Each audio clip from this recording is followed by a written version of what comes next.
हाय बच्चों, नमस्ते। मैं मोनू शर्मा फिर से आपके सामने एक नए टॉपिक के साथ। आज का जो टॉपिक है बच्चों वो है kinetic energy and molecular speed of the gaseous molecule. States of matter में हमने डिफरेंट टाइप के गैस लॉज को पढ़ा, देखा। आइडियल गैस इक्वेशन की, पीवी इक्वल्स टू एनआरटी।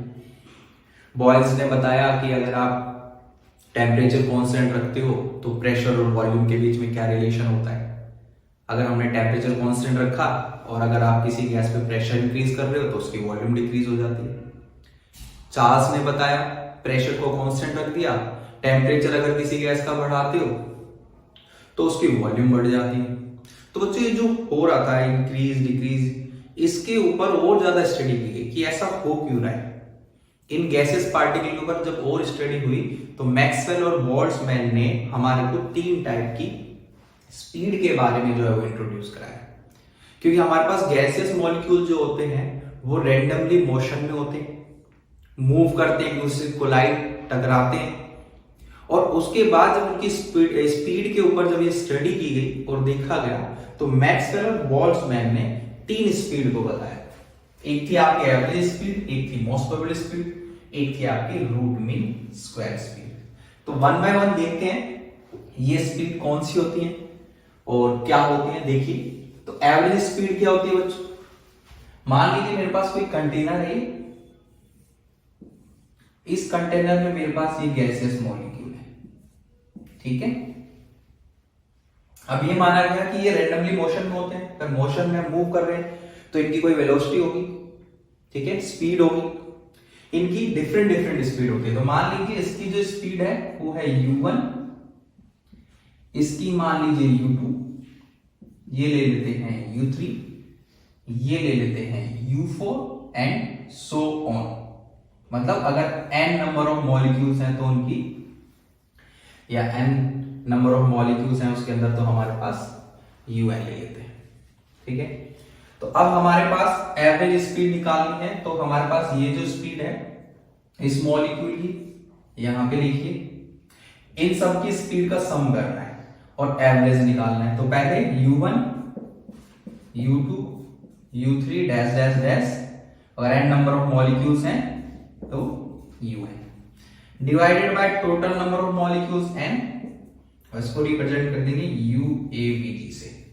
तो ये आगे बच्चों आपके पास एवरेज स्पीड। इस तरीके से इन्होंने मैक्सवेल और बोल्ट्जमैन ने बताया कि इस तरीके से अगर डिफरेंट डिफरेंट आपके पास स्पीड है मॉलिक्यूल्स की तो उसकी हमें एवरेज स्पीड निकालनी है, तो इस तरीके से निकाल सकते हैं। तो एवरेज स्पीड एक्चुअल में बच्चों क्या होता है, मीन ऑफ द स्पीड, जितनी भी स्पीड है।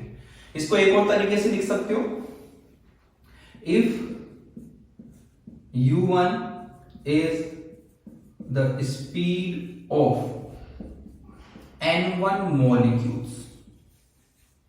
अब हमारे पास गैसेस मॉलिक्यूल्स जो होते हैं बच्चों, कोई गैस लेते हैं तो बहुत सारे मॉलिक्यूल होते हैं। मान लीजिए इसमें से n1 मॉलिक्यूल्स की स्पीड u1 है, similarly u2 is the speed of n2 molecules, similarly u3 is the speed of n3 molecules। अब इसका एवरेज निकालना है तो हमारे पास हम क्या लिखेंगे इसको, n1 u1, क्योंकि n1 मॉलिक्यूल की स्पीड u1 है तो इसको मल्टीप्लाई कर दीजिए, टोटल स्पीड आ जाएगी, plus n2 u2 plus n3 u3 divided by total number of molecules. तो n1 मॉलिक्यूल है, n2 मॉलिक्यूल है, n3 मॉलिक्यूल है, तो टोटल मॉलिक्यूल हो जाएगा n1 plus n2 plus n3। तो ये आपके पास आ जाएगी एवरेज स्पीड, ठीक है बच्चों। तो इसको डिफाइन करना है, तो डिफाइन कैसे करेंगे आप देखिए। तो एवरेज स्पीड क्या होती है, इट इज द एवरेज और मीन। ये एक एवरेज है, मीन है, किसका है, इट इज द एवरेज और mean of the speed of the different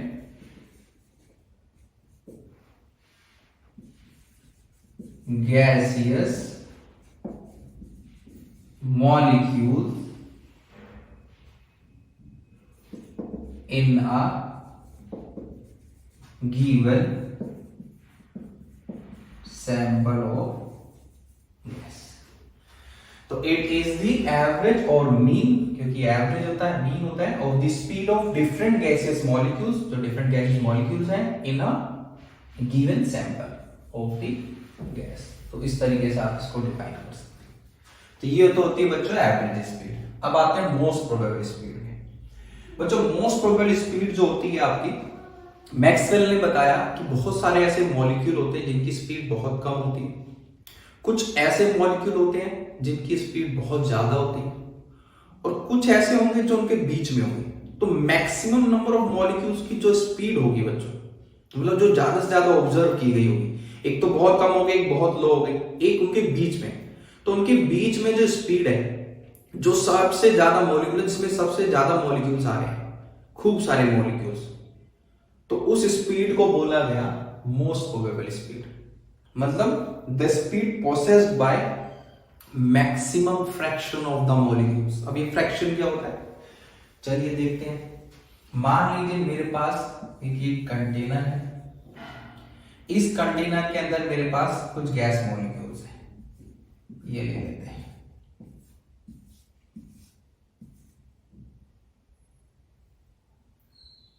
ये ठीक है। अब मेरे पास कुछ मॉलिक्यूल की, सपोज करो ये जो दो मॉलिक्यूल है इनकी स्पीड है 5 मीटर पर सेकेंड मान लेते हैं। उसके बाद मान लेते हैं इन तीन मॉलिक्यूल की जो स्पीड है वो है 200 मीटर पर सेकेंड, और ये जो 5 मॉलिक्यूल्स हैं इनकी स्पीड को मान लेते हैं कि मेरे पास है 80 मीटर पर सेकेंड। अब मोस्ट प्रोबेबल स्पीड का मतलब ये है जो सबसे ज्यादा मॉलिक्यूल्स स्पीड को फॉलो करते हैं या उनकी होती है। जैसे 5 मॉलिक्यूल हम यहां पर लेके चले तो इनकी 80 मीटर पर सेकेंड है, 3 के लेके चले तो 200 है, 2 के लेके चले तो 5 मीटर पर सेकेंड, मतलब 5 है। तो कुछ मॉलिक्यूल की बहुत कम है, इसकी लो है, इसकी हाई है, और इसकी क्या है बच्चों, ना लो है ना हाई है, बीच में है। सबसे ज्यादा मॉलिक्यूल्स की स्पीड जो है 80 मीटर पर सेकेंड के आसपास आ रही है, एग्जैक्ट नहीं होगी बट आसपास होगी। तो ये जो स्पीड होती है बच्चों, that speed is known as most probable speed. मतलब ज्यादातर मॉलिक्यूल जो है इसी स्पीड से जो है वो ट्रेवल कर रहे हैं। तो हम इनको फ्रैक्शन की टर्म में लिखते हैं। बच्चों फ्रैक्शन क्या होता है, मेरे पास टोटल नंबर ऑफ मॉलिक्यूल्स यहां पे कितने काउंट कर लीजिए, 3 ही हो गए, 2 ये 5 ही, टोटल हो गए 10।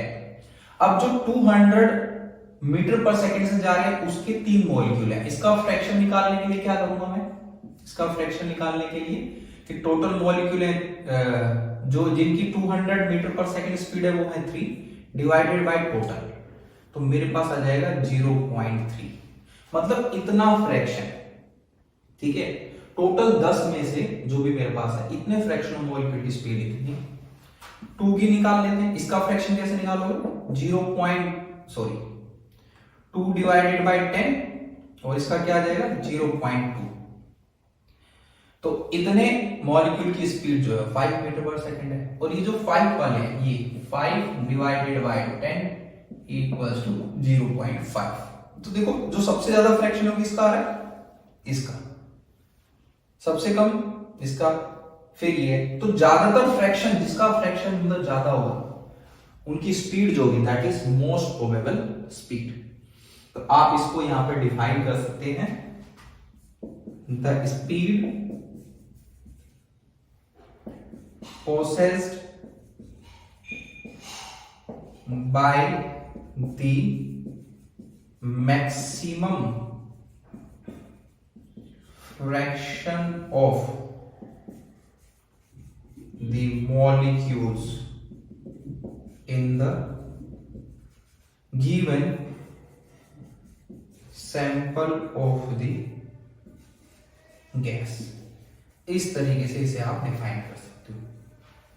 The speed possessed by the maximum fraction of the molecules in a given sample of gas। तो जो सबसे ज्यादा मॉलिक्यूल्स की स्पीड होगी उसे मोस्ट प्रोबेबल स्पीड आप बोलोगे। बच्चों इसका जो सिंबल होता है वो होता है, मैं इसको यहां लिख देता हूं, UM। इसका सिंबल लिख देते हैं यहां पे UAVG। ठीक है, ये होगी मोस्ट प्रोबेबल स्पीड। अब आते हैं अपने last root mean square speed पे। इस स्पीड में क्या होता है चलिए देखते हैं, इसे आप नोट कर लेना।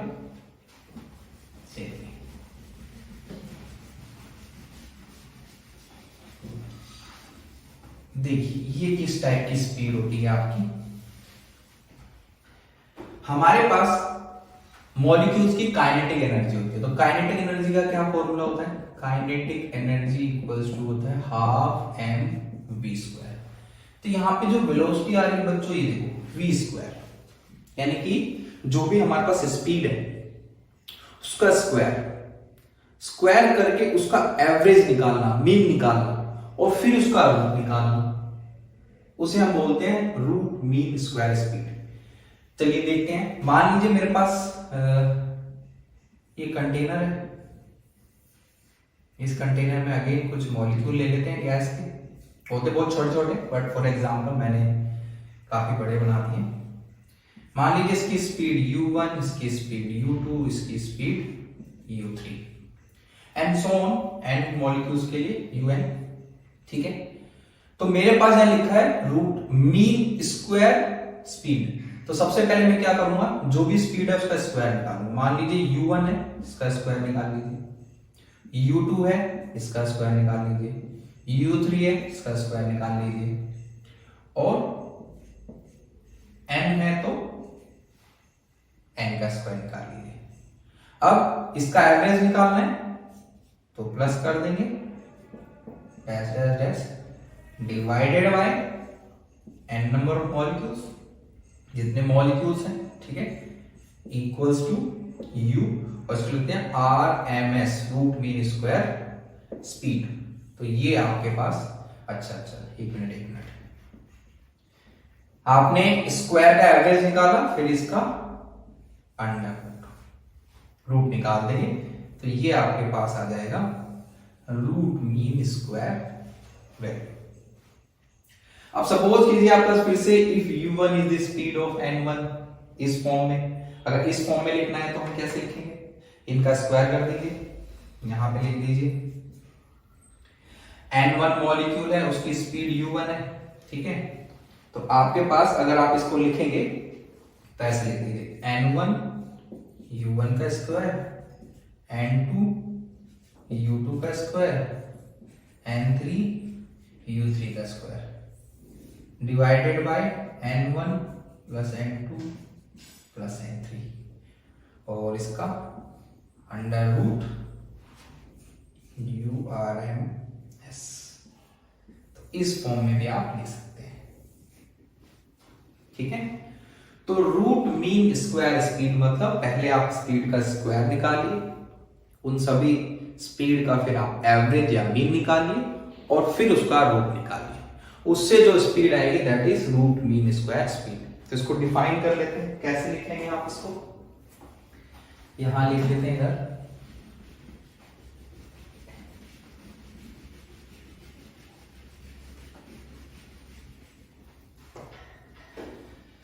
तो सबसे पहले मेरे पास हम यहां लिखेंगे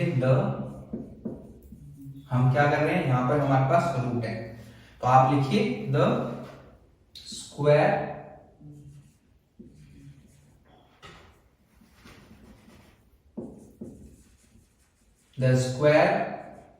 रूट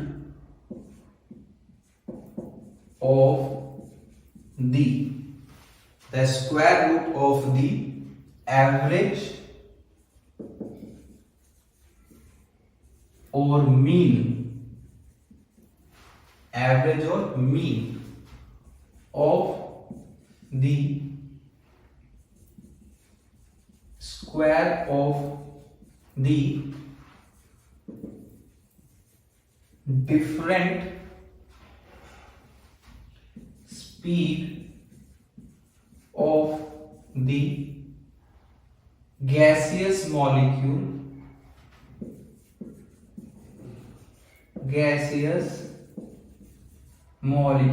in a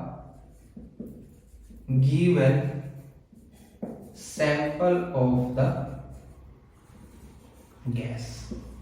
तो इस तरीके से इसको भी आप डिफाइन करते हैं। तो देखिए एक बार फिर से चेक कर लेते हैं। The square root of the, ये स्क्वायर रूट हो गया, ऑफ द एवरेज। आइए बच्चों अब आगे देखते हैं इसके अंदर जो हमने स्पीड निकाली, average speed, most probable speed, root mean square speed. ये जो स्पीड होती है बच्चों ये टेम्परेचर पे भी डिपेंड करती हैं और गैसियस मॉलिक्यूल के मास पे भी डिपेंड करती हैं। अगर आप किसी भी गैसियस मॉलिक्यूल का टेम्परेचर बढ़ाएंगे, इंक्रीज करेंगे, तो ये सारी स्पीड क्या होगी, इंक्रीज हो जाएगी। और किसी भी गैसियस मॉलिक्यूल का जो मास है उस पर भी डिपेंड करते हैं। जिसका मास ज्यादा होगा उसकी स्पीड ज्यादा होगी, जिसका मास कम होगा उसकी स्पीड कम होगी। तो इसको बताया था मैक्सवेल और बोल्ट्जमैन ने। तो हेडिंग डाल दीजिए Maxwell Boltzmann distribution of molecular speeds. ठीक है, तो उन्होंने कैसे बताया हमारे को, तो उन्होंने ग्राफ की हेल्प से बताया। उन्होंने ये ग्राफ बनाया, यहां पर ये जो वाई एक्सिस है यहां पर होगा फ्रैक्शन ऑफ द मॉलिक्यूल, जो मैंने आपको बताया था। तो ये जो ग्राफ है ज्यादातर सारे जो है फ्रैक्शन ऑफ मॉलिक्यूल, मतलब ज्यादातर मॉलिक्यूल्स किस चीज को फॉलो करते हैं। तो आपके पास है, यहां लिख सकते हो fraction of the molecules, number of molecules भी आप लिख सकते हैं। और यहां आ जाएगा स्पीड, मॉलिक्यूलर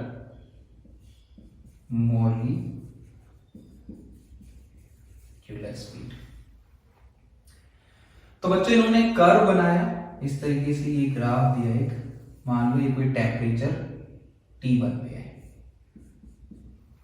ठीक है बच्चे, ये जो पार्ट है ये मैक्सिमम फ्रैक्शन ऑफ मॉलिक्यूल को बताता है कि जैसे जैसे ये ऊपर जाएगा उतने ज्यादा आपके मॉलिक्यूल्स जो है वो उसमें इन्वॉल्व होते जाते हैं।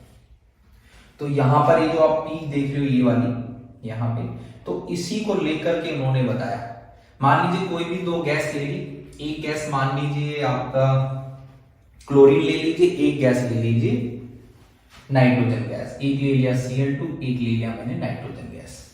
ठीक है, तो मैंने दोनों गैसेस को ही T1 टेम्परेचर पे जब ऑब्जर्व करा, एक को मैंने मतलब टेम्परेचर कांस्टेंट रखा T1 और उस पर जब ऑब्जर्व करा, तो मेरे पास जो फ्रैक्शन ऑफ मॉलिक्यूल आ रहा था T1 पे वो इतना आया। फिर मैंने कोई भी एक गैस ले ली, इसमें क्लोरीन ले लीजिए, पहले क्लोरीन पे करके देखिए, फिर नाइट्रोजन पे करके देखिए। तो मैंने मान लीजिए ये नाइट्रोजन गैस लिया, ये यहां से हटा देते हैं, इधर लिख देते हैं फॉर नाइट्रोजन गैस, मान लीजिए फॉर N2 गैस। ठीक है, अब मैंने T1 टेम्परेचर देखा तो ये आया, और जब मैंने टेम्परेचर को इंक्रीज किया, बढ़ाया, तो मेरे पास ये आया, ये टेम्परेचर है T2।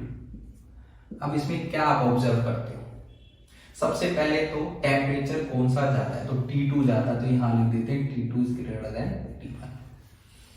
और मैक्सवेल ने बोला कि जब टेम्परेचर ज्यादा होगा तो मैक्सिमम नंबर ऑफ मॉलिक्यूल्स की स्पीड भी ज्यादा होगी। तो यहां देखिए ये जो कर्व है यहाँ पे ये वाइड हो गया थोड़ा, ये वाला, इसको मैं थोड़ा ऐसे शो कर देता हूं, ये वाला देखिए।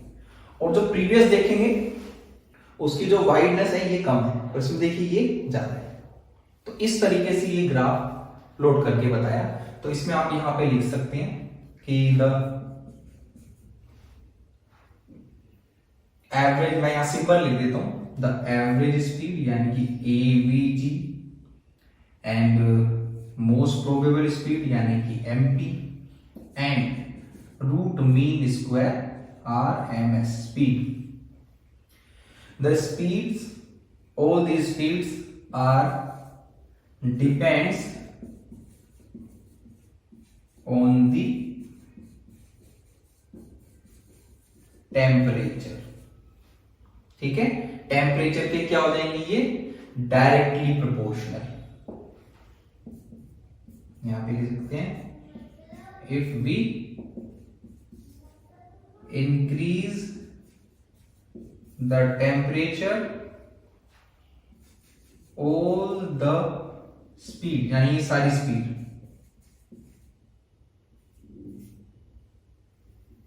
will be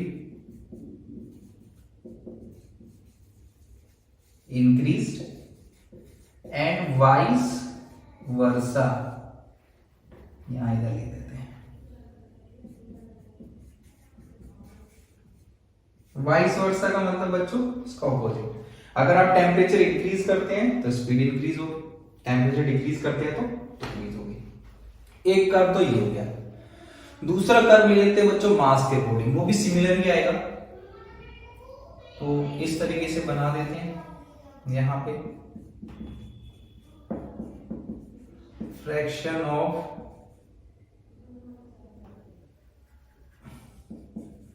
द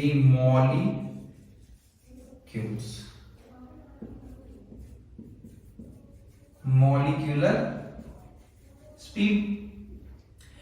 अगेन अब मास के अकॉर्डिंग मान लीजिए आप दो गैस ले लेते हैं, एक नाइट्रोजन ले लेते हैं N2 और एक ले लेते हैं Cl2।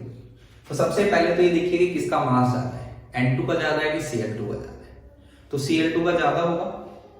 ठीक है, तो अगर आप कर्व बनाते हैं इसमें ग्राफ जो है ड्रॉ करते हैं, सेम इसी टाइप से आएगा कि आपको इसमें इस तरीके से मान लीजिए ये मेरे पास है Cl2 का, इसका मास क्या है ज्यादा, ब्रैकेट में लिख दीजिए मोर मास। ठीक है, और जो दूसरा आप बनाएंगे उसमें थोड़ा वाइट जाएगा क्योंकि उसमें हमारे पास क्या होगा स्पीड ज्यादा होगी। ठीक है, मैक्सिमम नंबर ऑफ मॉलिक्यूल्स जो उसमें इन्वॉल्व होंगे। तो ये जो वाइटनेस है देखिए इसमें स्पीड जो है वो ज्यादा आ रही है, दैट मींस की आपके पास आ जाएगा N2, ये हो जाएगा लेस मास। ठीक है, इसको अच्छे से लिख देते हैं। तो हमारे पास जैसे जैसे वाइडनेस बढ़ेगी वैसे वैसे स्पीड भी बढ़ेगी। ठीक है, तो इस तरीके से मैक्सवेल और बोल्ट्जमैन ने बताया। और इन्हीं कर्व में एक कर्व और मैं आपको बताऊंगा, कॉमन कर्व बना देते हैं ये इस तरीके से। यहां पे ये है molecular speed fraction of the molecules. तो इसमें एक कर्व हम इस तरीके से बना देते हैं। और ये जो कर्व मैंने आपका बनाया है बच्चों, यहां पे आपके पास तीनों ही स्पीड को आप शो कर सकते हो। मान लीजिए जो पीक जो जा रही है that is most probable speed लिख सकते हो आप UMP। और यहीं पे भी आप देखेंगे तो किसकी स्पीड सबसे ज्यादा होगी, जहां पे भाई number of fraction of molecules ज्यादा होंगे वहीं पर ही लेकर के चलना है, वहीं से आप अच्छे से एवरेज स्पीड भी निकाल सकते हो। तो यहां पर आप एवरेज स्पीड भी लिख सकते हो यहीं से। ठीक है, AVG, और यहीं से आप निकाल सकते हैं RMS। तो ये मैंने अलग अलग आपको जो है ग्राफ बना दिए हैं।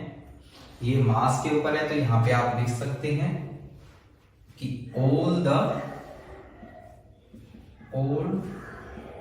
टाइप्स कर देते हैं, types of speed, that means की average speed, most probable speed, RMS speed depends also depends on the mass of the gaseous molecule। gaseous molecules ज्यादा मास होगा तो ज्यादा स्पीड होगी, कम होगा तो कम होगी। तो ये था बच्चों आपके पास kinetic energy and molecular speed. अब देखते हैं कि kinetic molecular theory of gases के अंदर इनके क्या क्या पोस्टुलेट थे। जब ये चीजें आ गई तो आइडियल गैस इक्वेशन की जो हमारे पास इक्वेशन आई थी पीवी इक्वल्स टू एनआरटी, जो कि एक थ्योरेटिकल कॉन्सेप्ट था, एक कैलकुलेटेड कॉन्सेप्ट था जो आपके सामने आया था। इस टाइप की जो गैस है वो हमारे पास नहीं होती, एग्जिस्ट नहीं करती है। और इसी इक्वेशन के बेसिस पर हमने गैसियस मॉलिक्यूल के बारे में कुछ पोस्टुलेट दिए, कुछ अजम्पशंस दिए। तो क्या दिए थे साइंटिस्टों ने वो देखते हैं इसे आप लोग।